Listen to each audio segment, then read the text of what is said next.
In most kingdoms, a princess is chosen by birth, by blood, by the family she comes from. But there are stories, old stories, the kind the elders only tell when the fire is low and the children are almost asleep, about a different kind of choosing. A choosing that has nothing to do with where you come from and everything to do with who you are. This is the story of Amara, the girl nobody wanted, the girl the ancestors would not leave alone. The kingdom of Ezioji was a proud kingdom, wealthy, powerful, surrounded by farms that never ran dry and forests full of game. Its king, Igwe Chukwuemeka, had ruled for 30 years. He was a fair man, a strong man, a man who loved his people. But he had one grief that no amount of wealth could fill. He had no son. He had 4 daughters, beautiful, educated, trained in the ways of the court. Any kingdom would have been proud of them. But the king was old now, and the law of Ezioji said this: when a king dies with no son, the throne passes not to a daughter, but to the one the ancestors choose. A sign would be given, a test would be set, and whoever passed the test would rule. The king called his 4 daughters before him. Adana, the eldest, brilliant and ambitious. Ogechukwu the second, graceful and well-spoken. Uloma the third, fierce and fearless. And Ifeoma the youngest, gentle and beloved by everyone in the palace. He looked at them and felt pride and sadness at the same time. Then his chief priest stepped forward and said words that changed everything. Your Highness, the ancestors have spoken. The sign has been given. The one who will rule Ezioji is not in this palace. On the edge of the kingdom, so far from the palace that the palace drums were only a faint heartbeat at night, there was a small compound with a crumbling wall. Inside that compound lived a girl named Amara. She was 17, thin from not eating enough, hands rough from years of grinding, fetching, sweeping. She wore the same wrapper every day and owned nothing that was truly hers except a small wooden comb her mother had left behind. Her mother had died when she was 4. Her father had remarried. His new wife had 3 daughters of her own and had made it quietly, persistently, expertly clear that Amara was not part of the family. She was not beaten, nothing so obvious. She was simply unseen, given the hardest work, served food last, talked over and around and through as if she were furniture. She did not complain, not because she was weak, but because she had learned early that complaining changed nothing and silence cost less energy. At night, when the compound was quiet, she would sit outside and look at the sky. She talked to her mother up there, told her about the day, asked her questions she knew had no answers. She did not know that someone was always listening.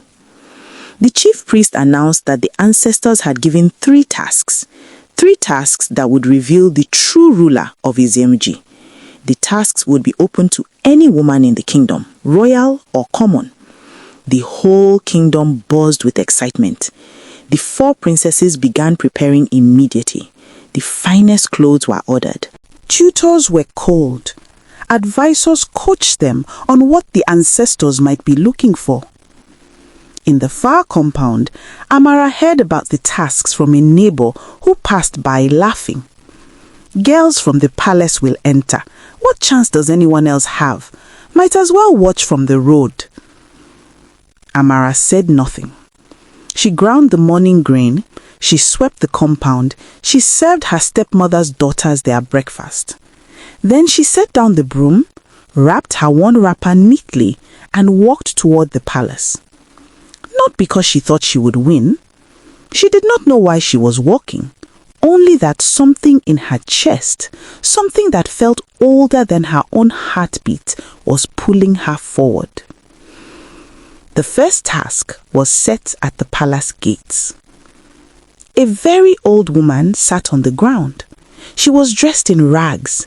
Her feet were cracked and bleeding.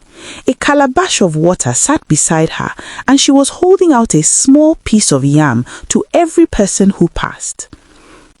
She was not asking for food. She was offering it.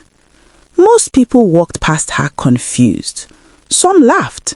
One of the princesses, Agana, stepped around her without looking down. Ogechukwu dropped a coin in her direction but kept walking. Uloma glanced at her and asked a servant to help the woman up but did not stop herself. Ifeoma paused, crouched down and spoke to the woman kindly. She shared a little of her own water. The old woman smiled and nodded. Ifeoma moved on, feeling she had done well. Then Amara arrived. She was the last one, dusty from the long walk, no servant behind her, no fine wrapper. She saw the old woman and stopped. She sat down on the ground beside her, right there in the dirt, in front of the palace gates, in front of everyone watching. She took the piece of yam the woman was offering and ate it slowly, so the woman would not feel her gift was refused. Then she took off her head wrap, wet it from the calabash, and gently cleaned the dust from the old woman's feet. They sat together in silence for a while. When Amara finally stood to go, the old woman caught her wrist. The old woman's eyes were different now, deeper, ancient. "You did not help me because you thought it was a test," the old woman said quietly. "You helped me because you could not walk past suffering without doing something about it, even when you yourself are suffering." She released Amara's wrist. That is the first answer. The second task was inside the palace courtyard. A large clay pot sat in the center. Beside it was a locked iron box. The chief priest told the contestants, "Inside this pot is something precious. You must decide without opening the pot to protect it or to share it." There was no right answer given, no clue, just the choice. One by one, the contestants made their decision. Most chose to protect it. A few chose to share it. They gave their reasons confidently. When it was Amara's turn, she stood before the pot for a long time. The crowd whispered, "She is a bush girl. She does not even know how to stand properly in a palace." Amara ignored them. She placed both hands on the pot and closed her eyes. Then she said, "I do not know what is inside, and because I do not know, I will not decide alone." A ruler who protects something precious without knowing its nature may protect the wrong thing. A ruler who shares without knowing may give away what should be guarded. She paused. "I would call together the people most affected by the decision.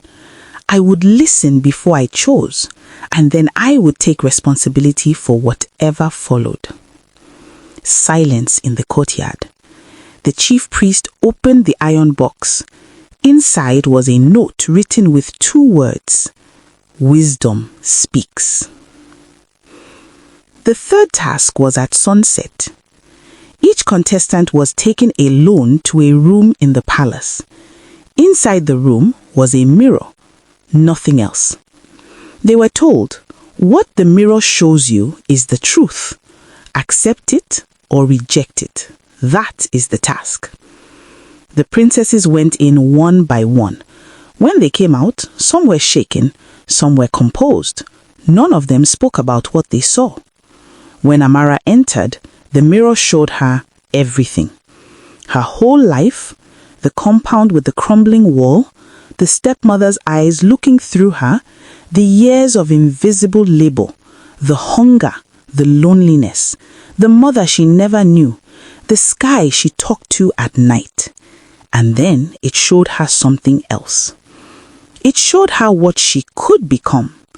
The weight of a crown, the loneliness of leadership, different from the loneliness she knew, but just as heavy. The hard decisions, the people who would hate her no matter what she chose, the years of service without rest. It did not show her glory, It did not show her celebrations. It showed her the cost. Amara stood in front of that mirror for a long time.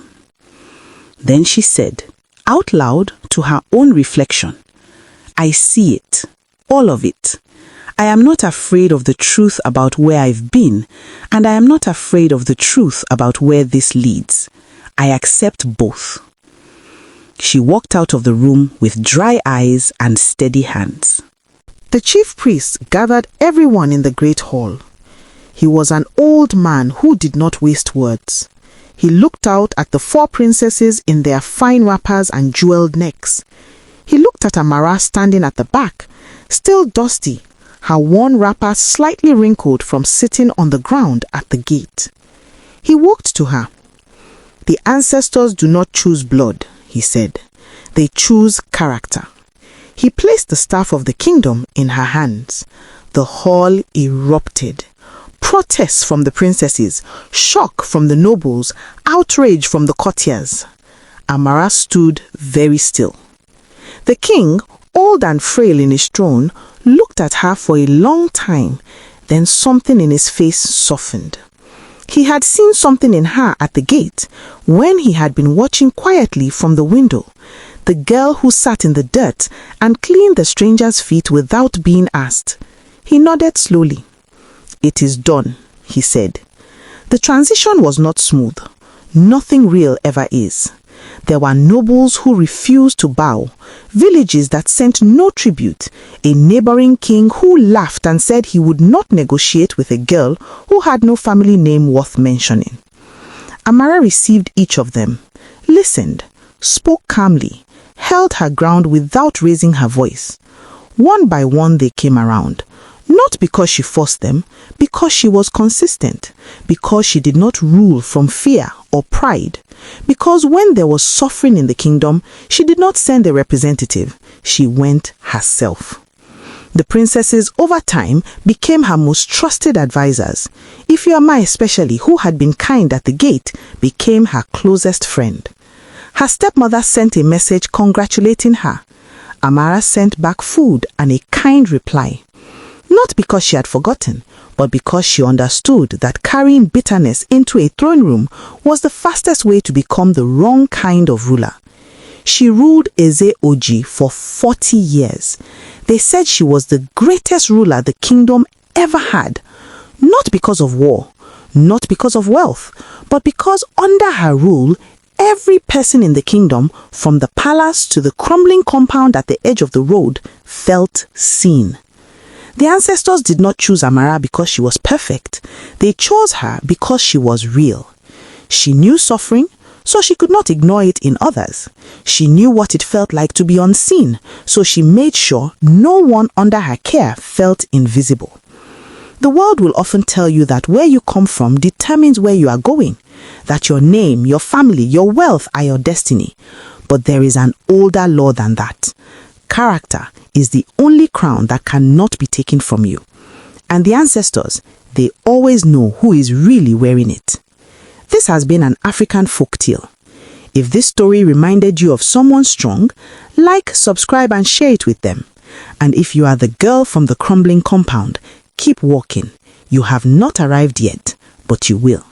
See you in the next story.